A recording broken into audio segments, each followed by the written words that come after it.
সম্মিলিতভাবে অঙ্গীকারবদ্ধ হই এবং ডিজিটাল নিরাপত্তা নিশ্চিত করি।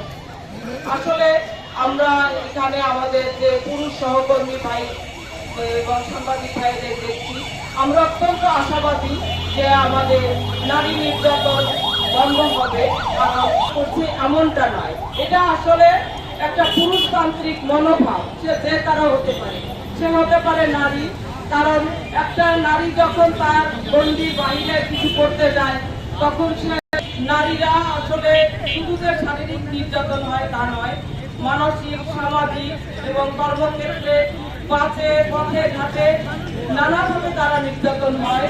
কিন্তু এই যে নারী নির্যাতন প্রতিরোধ পক্ষ পালন হচ্ছে, এর মধ্য দিয়ে প্রচার যে নারীকে নির্যাতন নয়, নারী পুরুষ নির্বিশেষে আমরা একটা সুন্দর সমাজ বিনির্মাণ করব।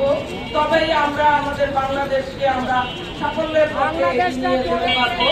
সম্মানিত যশোরবাসী, আমি অত্যন্ত আশাবাদী যে আমরা আসলে আর নির্যাতিত থাকবো না। কারণ সেই আদিকাল থেকেই নারীরা বিভিন্নভাবে নির্যাতন শিকার হয়ে আসছিল। তখন যুগে যুগে বিভিন্ন মহাপুরুষ মহামানবী আবির্ভূত হয়ে আমাদের নারীদেরকে এগিয়ে নিয়ে আসছে, নারীদের সংগঠিত করেছে। আমরা এই উপলক্ষে আমরা আমাদের বেগম রোকেয়া মহিয়সী